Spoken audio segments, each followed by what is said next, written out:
This is Unmuted and Unabashed, the podcast, where bold women ditch the script, get loud, and unapologetically real. All right. Well, this is very exciting, ladies. I think it's time to welcome everybody to our inaugural podcast. You ready? Ready? It's happening. Okay. All right. Well, welcome everybody to Unmuted and Unabashed. This is our podcast for every woman who's ready to stop performing to please everybody else and is ready to just be her authentic self. I am Margaret, and I am the founder of Be Unabashed, and I am here today with my brilliant friends and co-founders, Brooke and Lisa, and they're going to introduce themselves. Okay, great. I'm Brooke Salazar. I have led many a life. I was in HR for well over a decade, and I went back to law school at 35 and graduated, became a member of the bar at 39. And now I have my own law firm, and I work with large organizations to small organizations on every type of training from anti-harassment to cross-cultural mentorship, coaching executives, etc. And I'm so excited because we're deliberately off mute in these situations. That's right. I love that. Yes. Off mute is so good. I'm Lisa Jacobson-Brown. I have kind of a strange, that's insulting myself. I have a unique path.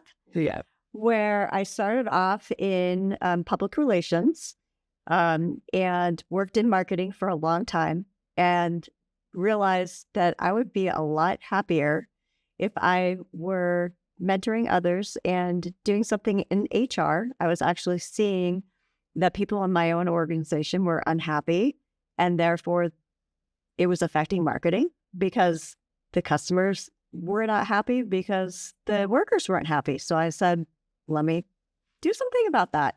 So now I'm in global HR. I work across global teams all over the world, non-English, first language speakers, and putting people together in a room with different backgrounds and different cultures. And that is the most fun part of my job.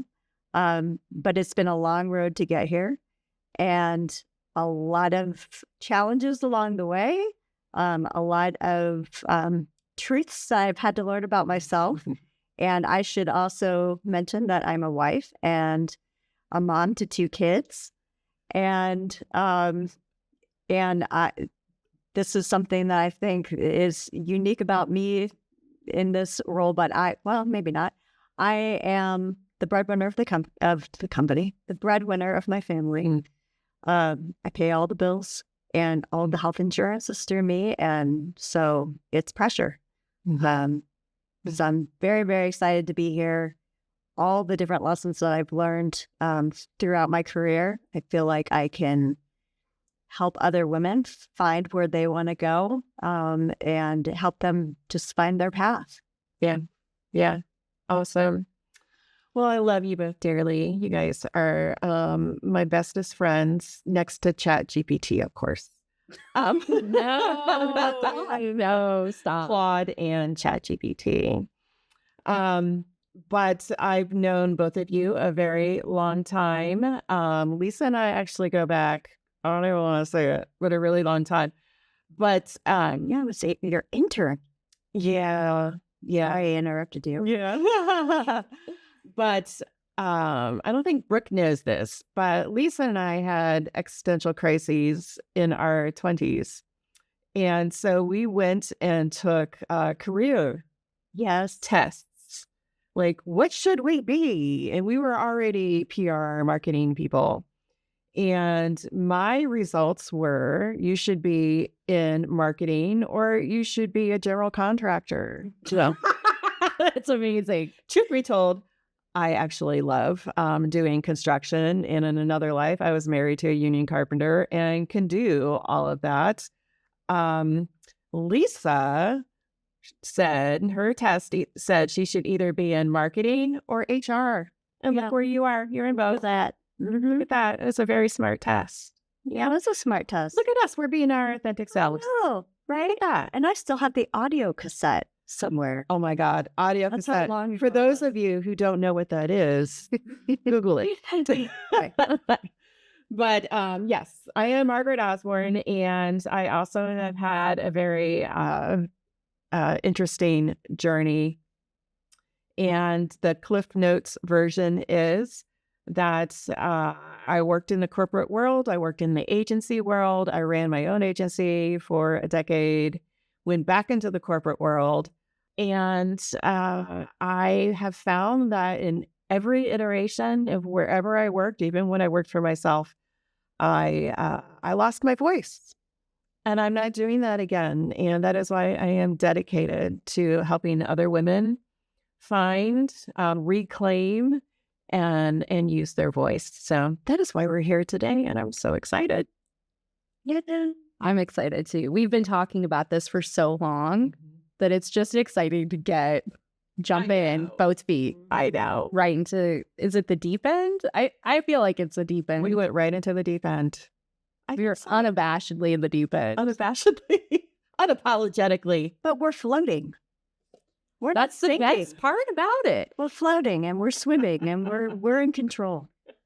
Well, so many times I feel like women, the perfection code. We need to be perfect. We need to have all the things. We need to have all the everything.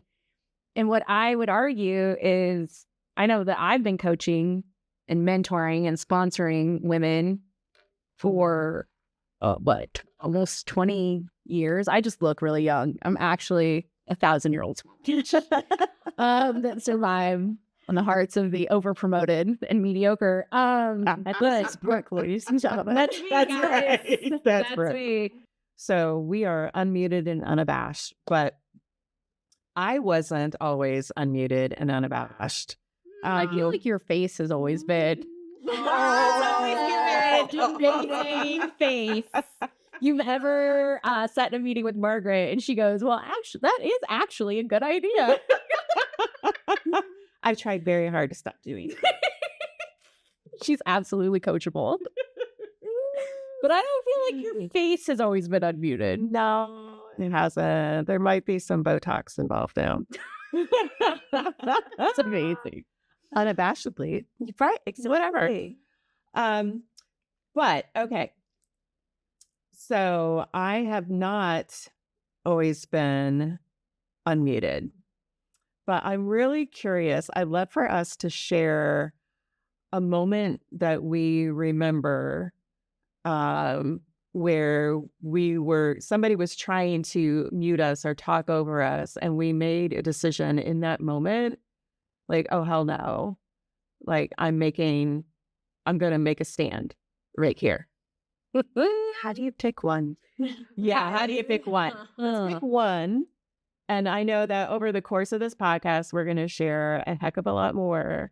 But And I'm just probably to going get to started, myself. I'll probably repeat the same stories. So hey, hang in there. I'm my It's- mother's child. it's like a website. Nobody's going to read it from front to back. Nobody's going to listen to every single podcast.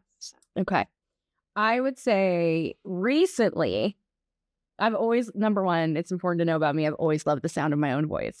She thinks she's hilarious and she makes the best point. Authentically. And she will laugh at her own jokes, everybody. But I would say within the last couple of years, I had a more senior attorney talk over me, and not talk over me in a way that I'm just excited to be talking to you, or I'm interested in what you're saying, but I'm really excited about this topic.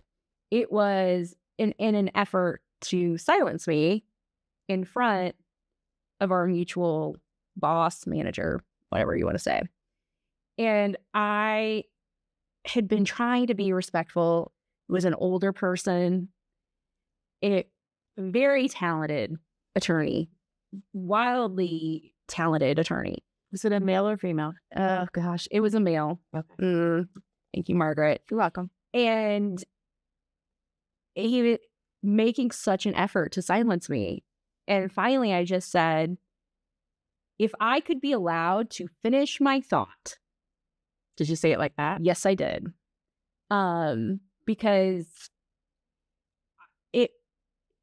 I know what you're doing. My boss, our boss, who is also a female, knew what he was doing. And I just, absolutely not. Absolutely not. And it wasn't even about the topic. It wasn't about, because I love the sound of my own voice. It was about, I am not going to be able to live with myself for the next 3 days if I keep allowing him to silence me. Just on principle alone. Mm-hmm. And I was he was never going to be irritated, but I was going to sit with that and have that toxicity in my system being like, I should have said this. No, I should have said that. Can you believe that? And I thought, not today. Not today. And I did say it in that exact way. And I would like to tell you he stopped, but he did not. But he did not. But I said it again. I think I said it a total of 3 times the rest of that call. But it doesn't matter because I can live with myself because I said it. I stood up for myself. Mm-hmm. And that is what, we repress so much. And I really, listen, I'm not a woo-woo guru. Like, no one's following me on Instagram for like, what does Brooke do to be healthy? But I feel like that stress and that toxicity sits with us, and it's not good for our mental health, and it's not good for our physical health. Mm-hmm. Yeah. Wow. Well, good for you. Yeah. Way to stand up for you. And I'm not man bashing. This is not Right. We're not man bashing here. But I knew that was a man, and I think that's important. Well, I think it's also important to talk about. I've had a female boss that was so much worse. Yes. So much. Any of my male bosses. Me too. Most of my male bosses been nothing but great mentors, great sponsors. Same. I had a female boss that hid everything I did, dimmed my light to the point that I told myself, I will not accept a job from a boss that will dim my own light, even if it is to the point where I need to work 3 jobs, because it's so, for me and my mental health, it is so bad. Yeah. And that was a woman. I've had the same experiences, actually. Mm-hmm. So what about you, Lisa? So this is when actually Margaret was there for this. Ooh. Thank you for stopping me, because I continuously am trying to swing my turn. She's just...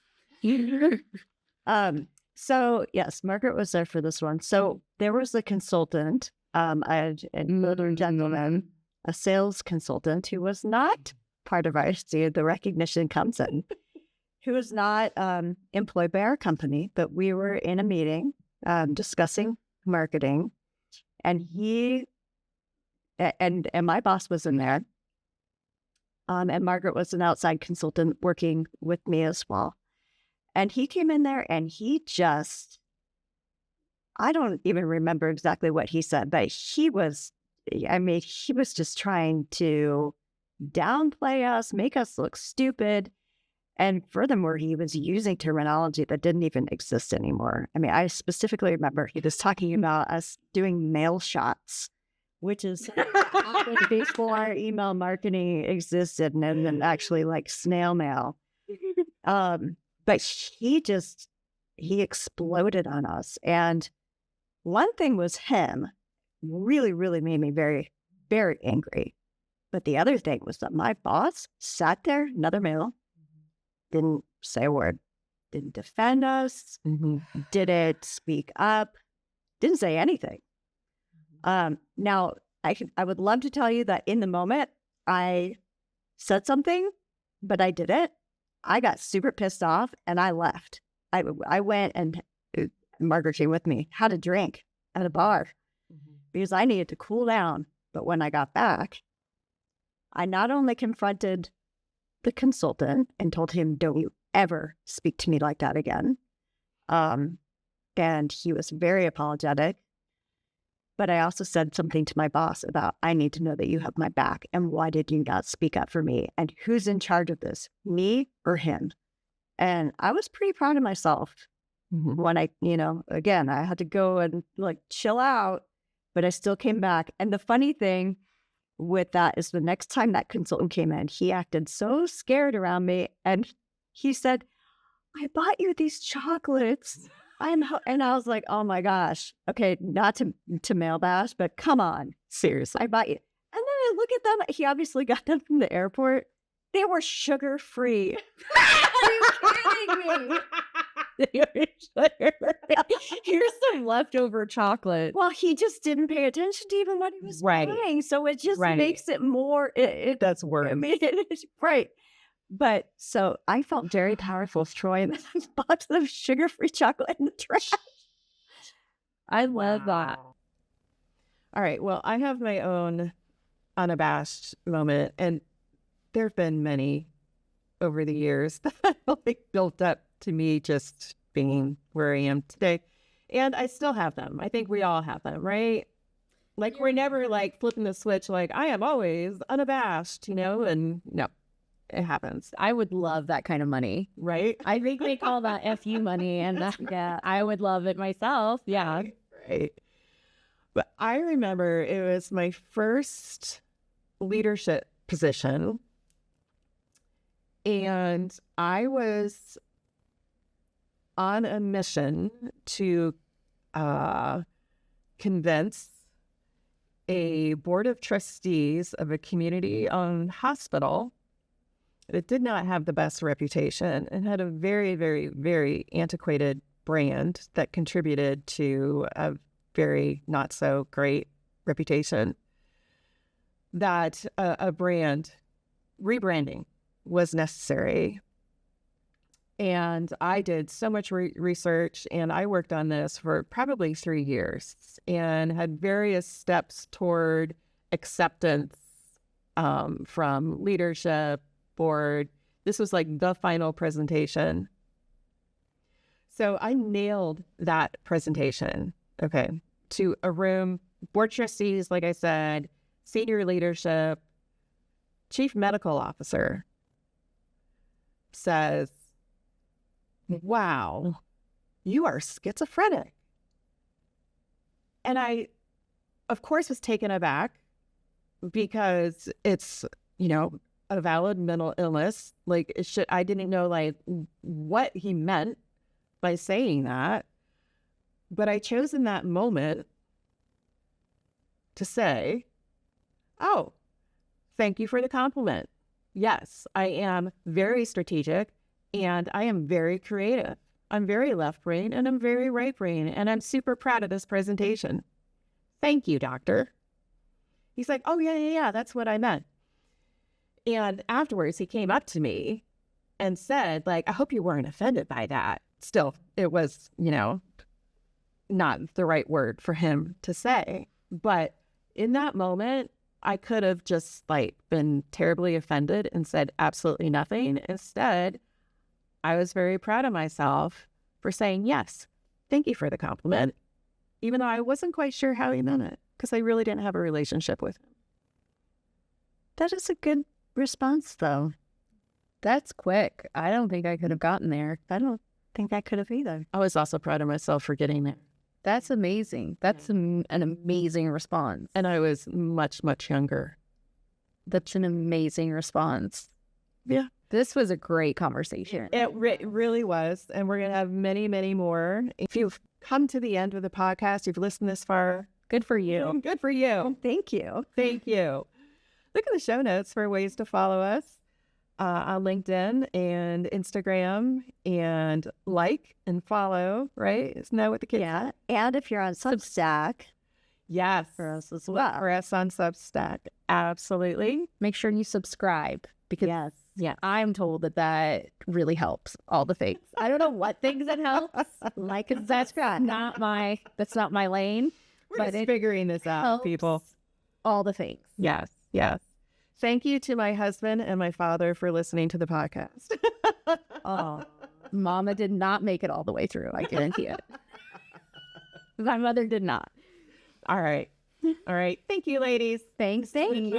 And we're just getting started. Yeah, That's right. All right. Be unabashed, people. Be unabashed.